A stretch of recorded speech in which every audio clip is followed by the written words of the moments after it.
emergency shelter building. Okay.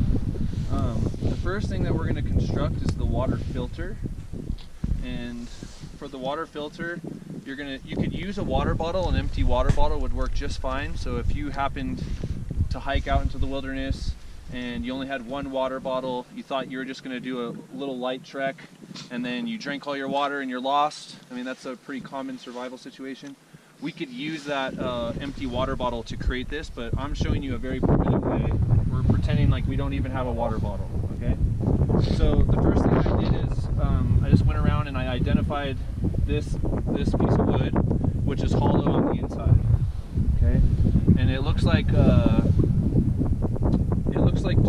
doesn't look like a perennial plant. It looks like just it grows one season and then it dies. So normally those are going to be hollow or piffy in the inside.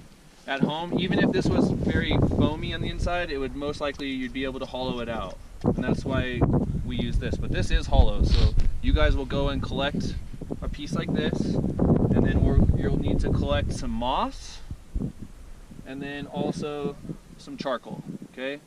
The charcoal is really just an added bonus. You don't necessarily need the charcoal, but most state-of-the-art water filters use charcoal because of the carbon. And also it adds a very thick membrane for the water to pass through, and that normally will catch some of the bacteria, and even some parasites will be caught in that membrane and will not allow them to go through. So that's the reason that we use the charcoal. The reason we use the moss isn't for another membrane reason. It's hard for things to pass through, but also moss has iodine in it.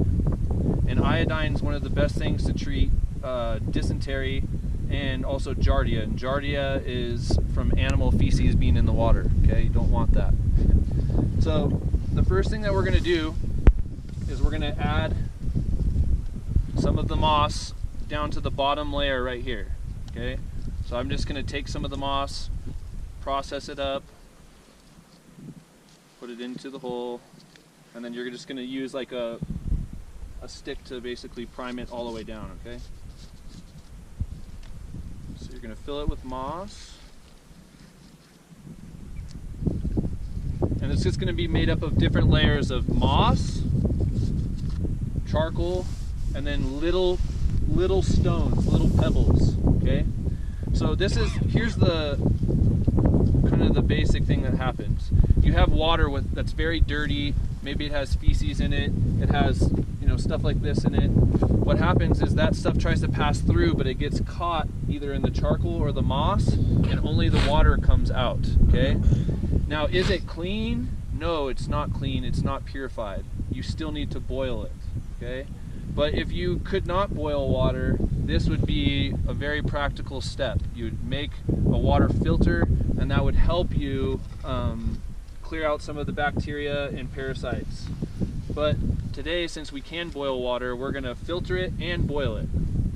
And then we'll have very clean and fresh tasting water.